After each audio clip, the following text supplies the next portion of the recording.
मौलाना जिनका ताल्लुक जमीयत उलमाए इस्लाम से है, उनको कराची के अंदर टारगेट किलिंग की गई है उनकी। हाफिज सईद बाहर क्या कर रहा था, हाफिज सईद बाहर क्यों घूम रहा था?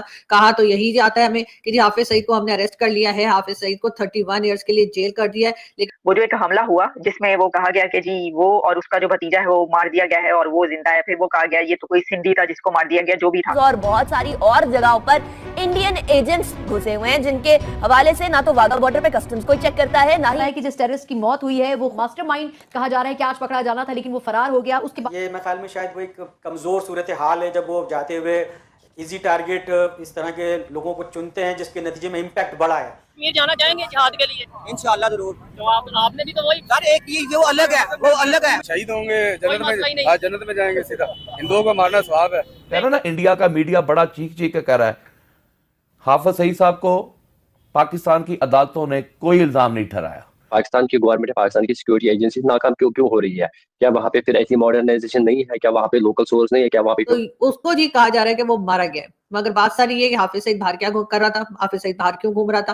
कहा वो और उसका जो भतीजा है वो मार दिया गया है और वो जिंदा है, फिर वो कहा गया ये तो कोई सिंधी था जिसको मार दिया गया, जो भी था। लेकिन सच बोल रहे हैं, क्या वाकई में एजेंट्स हैं या फिर सिर्फ बात बनाई जा रही है, सियासी पॉइंट स्कोरिंग है या कुछ सच है? सवाल क्रेडिबिलिटी, इनके माजी के वाकयात वो तो इस तरह के हैं कि ये बड़ा तो मेरा वो नाम से डरते हैं तो और उनकी ख्वाहिश है कि हम किसी तरीके से आप मुतालबा करें कि हाफिज सईद साहब की नजरबंदी खत्म की जाए। मैं समझता हूँ। जय हिंद दोस्तों, ऐसे भारत मीडिया में आप सभी का स्वागत है। दोस्तों, लश्कर तैयबा का मोस्ट वांटेड आतंकी अब्बू कातल शनिवार रात पाकिस्तान में मारा गया।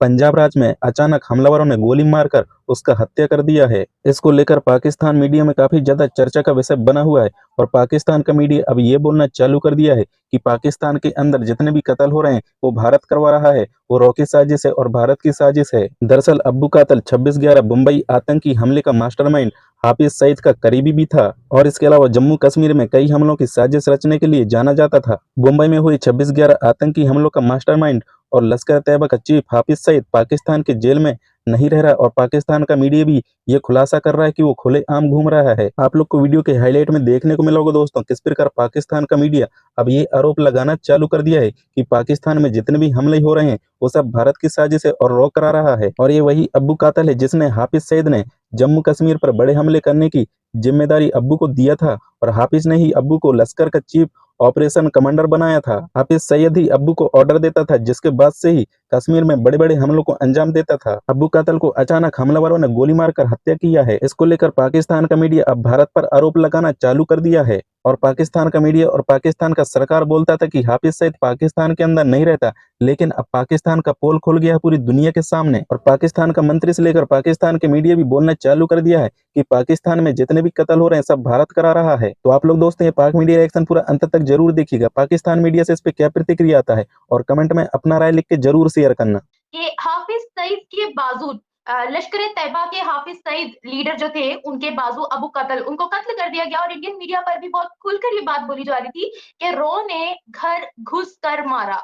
उसके बाद अगर देखा जाए तो जमीयत उलमाए इस्लाम के लीडर्स को बारहा टारगेट किया जा रहा है और ये वो जमात है जो बलूचिस्तान और केपी के दोनों में बहुत एक्टिव है और इन्हीं दोनों इलाकों के अंदर टीटीपी और बीएलए भी बहुत ज्यादा एक्टिव है। रिसेंटली कोयटा के अंदर जमीयत उलमाए इस्लाम के एक लीडर जिनका नाम था मौलाना बकी नूरजई, उनको टारगेट किया गया, उन पर फायरिंग की गई, उनको कत्ल किया गया और अब कराची के अंदर इनको टारगेट किलिंग की गई है। जिस तरह से रिसेंटली बोला गया था डीजीआईएसपीआर की तरफ से कि ये जितनी भी दहशतगर्दी हो रही है उसको स्पॉन्सर किया जा रहा है हमारे ईस्टर्न हमसाय यानी कि इंडिया की तरफ से। तो अब इसके पीछे कौन है ये अभी पाकिस्तान को भी पता नहीं चला है। 2023 से लेकर 2025 तक 2 साल चले गए। अब ऑन ईयर एलिगेशन वगैरह का काम है, इंडिया का काम है, अफगानिस्तान का काम है, अननोन गनमैन, जैसे आपने खुद कहा कि अननोन गनमैन ने टारगेट किलिंग किया है, लेकिन आखिर ये अननोन गनमैन है कौन? अगर अननोन गनमैन किलिंग कर रहा है तो पाकिस्तान उनको ढूंढ क्यों नहीं पा रहा है? पाकिस्तान की सिक्योरिटी फोर्स, पाकिस्तान की गवर्नमेंट, पाकिस्तान की एजेंसी, ऐसे जो भी है इसके पीछे, मैं नहीं कहूंगा कि कोई भी हो, चाहे टीटीपी वाले हो, चाहे बीएलए वाले हो, कोई भी एजेंसी हो, कोई भी लोग हो, कोई भी हो, तो उनको अभी तक पाकिस्तान की गवर्नमेंट नाकाम क्यों गई है पब्लिक के सामने लाने में?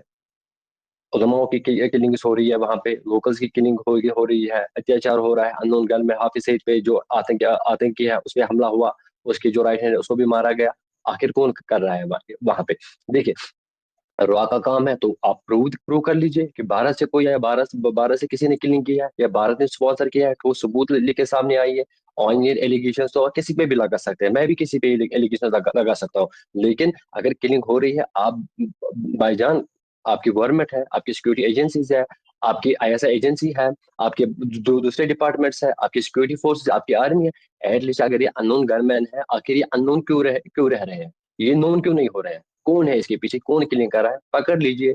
देखिए आज मॉडर्नाइजेशन है, CCTV कैमरास हर जगह इंस्टॉल है। अगर किसी की किलिंग हुई है तो CCTV में तो वो बंदा आएगा, उसको आइडेंटिफाई करने में अभी तक पाकिस्तान की गवर्नमेंट, पाकिस्तान की सिक्योरिटी एजेंसी नाकाम क्यों हो रही है? क्या वहां पे फिर ऐसी मॉडर्नाइजेशन नहीं है? क्या वहां पे लोकल सोर्स नहीं है? क्या वहां पे ह्यूमन सोर्स नहीं है? क्या वहां पे ऐसी टेक्नोलॉजी नहीं है कि हम ऐसी जो किलिंग्स यहाँ पे हो रही है उनको हम जो है ढूंढने में नाकाम रहे हैं? वो क्यों ना देखे, वैसी same thing happened in Kashmir में भी टारगेट किलिंग्स हुई, लेकिन with in 10 days, with in 15 days, with in month वो टारगेट किलिंग्स के पीछे कौन है, with actual proof, with actual fact, actual footage सबको सामने लाया गया। उसके पीछे कौन था, पब्लिक के सामने रखा गया। कश्मीरी पंडित्स की किलिंग हुई, स्ट्रीट वेंडर्स की किलिंग हुई, या कश्मीरी लोकल्स की किलिंग हुई, whosoever was behind that, उनको जो है सामने लाया गया, विद प्रूफ। देखिए आप ऑन ईयर हमारी गवर्नमेंट भी अगर बोलेगी कि इसके पीछे पाकिस्तान का हाथ है, देखो मैं वो बात नहीं मानता हूँ कि मैं मुंह से कहूंगा कि वो ट्रूथ है। हाँ जी, अगर पाकिस्तान पीछे है आप प्रूव कर लीजिए ना। अगर आप इतने कॉन्फिडेंस के साथ, इतना कॉन्फिडेंट आप है, इतनी श्योरिटी आप में है कि जी हाँ इसके पीछे इंडिया का हाथ है, तो प्रूव कर लीजिए, जैसे इंडिया ने प्रूव किया। जो भी बात करेंगे एक बार फिर हाफिज सईद की। हाफिज सईद के बारे में बताया जा रहा है कि जी उसकी गाड़ी के ऊपर अटैक किया गया है और उसमें उसका एक राइट हैंड, जिसके आपको पीछे जिसकी फोटो दिखाई दे रही थी शायद यही है। कहा यह जा रहा है कि जी ये अबू कातिल इसका नाम था, कि पता नहीं कतील नाम था, तो इसको जी ये जो है ये मारा गया है और हाफिज सईद जख्मी है।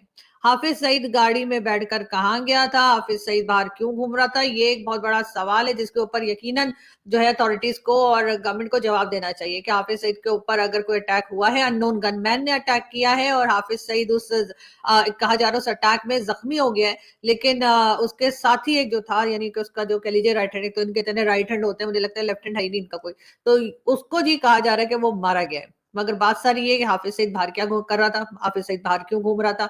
कहा तो यही आता है हमें कि जी हाफिज सईद को हमने अरेस्ट कर लिया है, हाफिज सईद को 31 ईयर्स के लिए जेल कर दिया है, लेकिन ये भी उस वक्त की बात है जब पाकिस्तान FATF की ग्रे लिस्ट में था और ग्रे से ब्लैक में जाने का डर जो था वो पाकिस्तान की अथॉरिटीज को था।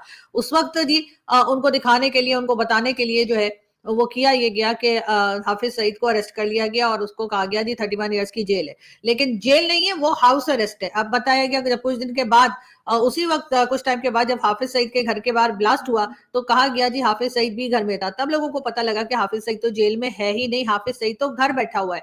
और इस तरह से फिर जब बात निकली तो कहा गया जी उसको हाउस अरेस्ट किया गया। ऐसा करके तकरीबन सब जगह ही पाकिस्तान में इस बात को मान लिया गया कि हाफिज सईद जो है वो जेल नहीं है, बल्कि हाफिज सईद अपने घर में आराम सुकून से रह रहा है, यानी कि उसको तमाम फैसिलिटीज है। और इस वक्त अगर हाफिज सईद की गाड़ी पे हमला हुआ है और अगर हाफिज सईद उसमें जख्मी भी हुआ है तो ये इस बात का आपको बिल्कुल क्लियरली आप समझ आ जानी चाहिए कि ना तो वो हाउस अरेस्ट है और ना ही वो अरेस्ट है, यानी कि वो बाहर आराम सुकून से घूम रहा है। जब भी तो उसके ऊपर अटैक भी हो गया, गाड़ी में क्या कर रहा था, वो कहाँ जा रहा था, और उसके साथ ना सिर्फ ऐसा नहीं था कि उसे कोई पुलिस वाले कहीं ले जा रहे थे या उसको किसी जगह पर हाजिर किया जा रहा था तो उसको उसके साथ कोई पुलिस थी जो उसको अरेस्ट जिन्होंने किया है, बल्कि उसके अपने ही लोग जो उसके साथ हर तरह के बुरे काम में शरीक रहते हैं वही उसके साथ थे। और उनमें से एक जो था जिसे बताया जा रहा है कि उसका राइट हैंड था या जो भी था, उसके लिए एक बड़ा प्रोमिनेंट उसकी पार्टी का मेंबर था, वो मारा गया।